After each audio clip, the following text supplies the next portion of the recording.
ಲೇಖನ ಗೋಶಾಲೆ ಧೂಪ ಇಂಗ್ರೀಡಿಯೆಂಟ್ ಸೀರೀಸ್ಗೆ ವೆಲ್ಕಮ್. 15ನೇ ಆಯುರ್ವೇದ ಹರ್ಬ್ ಜಟಮಾನ್ಸಿ. ಸಂಸ್ಕೃತದಲ್ಲಿ ಜಟಮಾನ್ಸಿ ಅಥವಾ ತಪಸ್ವಿನಿ ಅಂತ ಹೇಳಲಾಗುತ್ತೆ. ಜಟಮಾನ್ಸಿ ಹಿಮಾಲಯದ ಅತ್ಯಂತ ಪವಿತ್ರ ಮತ್ತೆ ರಹಸ್ಯಮಯ ಜಡಿಬೂಟಿ. ಹೌದು, ಜಟಮಾನ್ಸಿ ಒಂದು ಸಾಧಾರಣ ಗಿಡ ಅಲ್ಲ. ಇದು ಹಿಮಾಲಯದ 3000ದಿಂದ 5000 ಮೀಟರ್ ಎತ್ತರದಲ್ಲಿ ಹಿಮ, ಮೌನ ಮತ್ತೆ ತಪಸ್ಸಿನ ಮಧ್ಯೆ ಬೆಳೆಯುವಂತ ದಿವ್ಯ ಹರ್ಬ್. ಅದಕ್ಕೆ ಋಷಿಗಳು ಇದನ್ನ ತಪಸ್ವಿನಿ ಅಂತ ಕರೀತಾ ಇದ್ರು.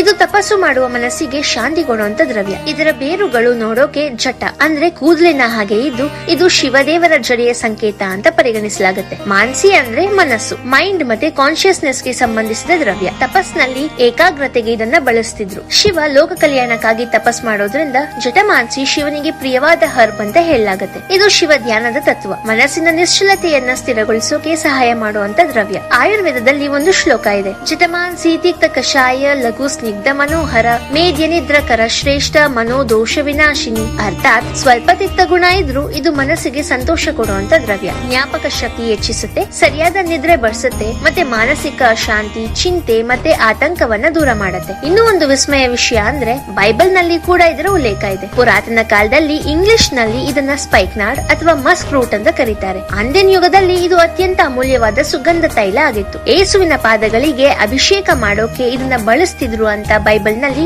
ಜಾನ್ 12:3, ಮಾರ್ಕ್ 14:3 ನಲ್ಲಿ ಉಲ್ಲೇಖ ಇದೆ. ಹಬ್ಬ, ಭಾರತದ ಜಡಿಬೂಟಿಗಳ ಮಹತ್ವ ಎಷ್ಟು ದೂರ ಪ್ರಪಂಚಕ್ಕೆ ಹೋಗಿತ್ತು ಅಂದ್ರೆ ಅದು ಅನ್ಯ ಸಂಸ್ಕೃತಿಗಳಲ್ಲೂ ಪವಿತ್ರ ದ್ರವ್ಯವಾಗಿ ಗೌರವಿಸಲ್ಪಟ್ಟಿತ್ತು ಅನ್ನೋದಕ್ಕೆ ಇದು ಸಾಕ್ಷಿ. ಹಾಗೆ ಸನಾತನ ಧರ್ಮದ ಹೆಮ್ಮೆಯ ವಿಷಯ. ಇನ್ನು ಇದು ಭಾರತ ಮತ್ತೆ ಮಿಡಲ್ ಈಸ್ಟ್ ಮಧ್ಯೆ ಅಂದಿನ ಸಮಯದಲ್ಲಿ ಅತ್ಯಂತ ಅಮೂಲ್ಯ ವಾಣಿಜ್ಯ ದ್ರವ್ಯ ಆಗಿತ್ತು. ರಾಜ ಮಹಾರಾಜರು ಮತ್ತೆ ಮಂದಿರಗಳಲ್ಲಿ ಮಾತ್ರ ಇದರ ಬಳಕೆ ಇತ್ತು. ಆಯುರ್ವೇದದ ಪ್ರಕಾರ ಜಟಮಾನ್ಸಿ ಮೇದ್ಯ ರಸಾಯನ ಅಂದ್ರೆ ಬ್ರೈನ್ ಟಾನಿಕ್. ನಮ್ಮ ಮನಸ್ಸು ನಿರಂತರ ಆಲೋಚನೆ, ಮೊಬೈಲ್ ಮತ್ತೆ ಟೆನ್ಷನ್ ಇಂದ ಟಯರ್ಡ್ ಆಗಿರುತ್ತೆ. ಜಟಮಾನ್ಸಿ ಮನಸ್ಸಿನ ಓವರ್ ಆಕ್ಟಿವಿಟಿನ ಸ್ಲೋ ಮಾಡಿ ಅದನ್ನ ರೆಸ್ಟ್ ಮೋಡ್ ಗೆ ತರುತ್ತೆ. ಹವನ ಧೂಪದಲ್ಲಿ ಜಟಮಾನ್ಸಿ ಯಾಕೆ ಬಳಸ್ತಾರೆ ಗೊತ್ತಾ? ಇದರ ಗಂಧ ತುಂಬಾ ಗ್ರೌಂಡಿಂಗ್. ಸುಗಂಧ ಮೂಗಿನ ಮೂಲಕ ಬ್ರೈನ್ ನ ಲಿಂಬಿಕ್ ಸಿಸ್ಟಮ್ ಮೇಲೆ ಡೈರೆಕ್ಟ್ ಪ್ರಭಾವ ಮಾಡುತ್ತೆ.